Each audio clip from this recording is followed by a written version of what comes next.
एक समय की बात है। एक गांव में दो मित्र नकुल और सोहन रहते थे। नकुल बहुत धार्मिक था और भगवान को बहुत मानता था, जबकि सोहन बहुत मेहनती था। एक बार दोनों ने मिलकर 1 बीघा जमीन खरीदी, जिससे वो बहुत फसल उगा कर अपना घर बनाना चाहते थे। सोहन तो खेत में बहुत मेहनत करता, लेकिन नकुल कुछ काम नहीं करता, बल्कि मंदिर में जाकर भगवान से अच्छी फसल के लिए प्रार्थना करता था। इसी तरह समय बीतता गया।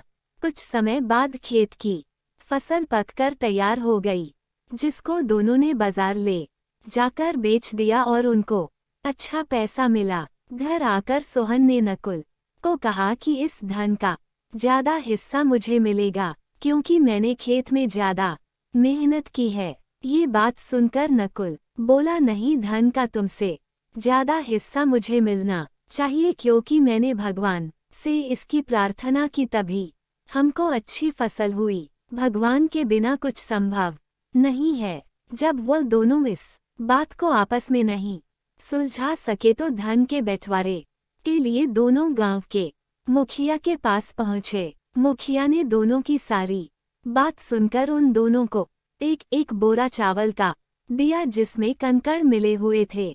मुखिया ने कहा कि कल सुबह तक तुम दोनों को इसमें से चावल और कंकड़ अलग करके लाने हैं, तब मैं निर्णय करूंगा कि इस धन का ज्यादा हिस्सा किसको मिलना चाहिए। दोनों चावल की बोरी लेकर अपने घर चले गए। सोहन ने रात भर जागकर चावल और कंकड़ को अलग किया, लेकिन नकुल चावल की बोरी को लेकर मंदिर में गया और भगवान से चावल में से कंकड़ अलग करने की प्रार्थना की। अगले दिन सुबह सोहन जितने चावल और कंकड़ अलग कर सका उसको ले जाकर मुखिया के पास गया, जिसे देखकर मुखिया खुश हुआ। नकुल वैसी की वैसी बोरी को ले जाकर मुखिया के पास गया। मुखिया ने नकुल को कहा कि दिखाओ तुमने कितने चावल साफ किए हैं। नकुल ने कहा कि मुझे भगवान पर पूरा भरोसा है कि सारे चावल साफ हो गए होंगे। जब बोरी को खोला गया तो चावल और कंकड़ वैसे के वैसे ही थे।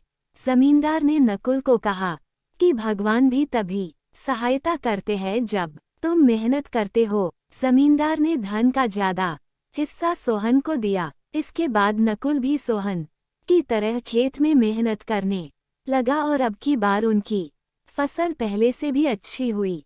कहानी के आखिर में वो कहूँगी कि करो कुछ ऐसा कि लोग करना चाहें आपकी जैसा।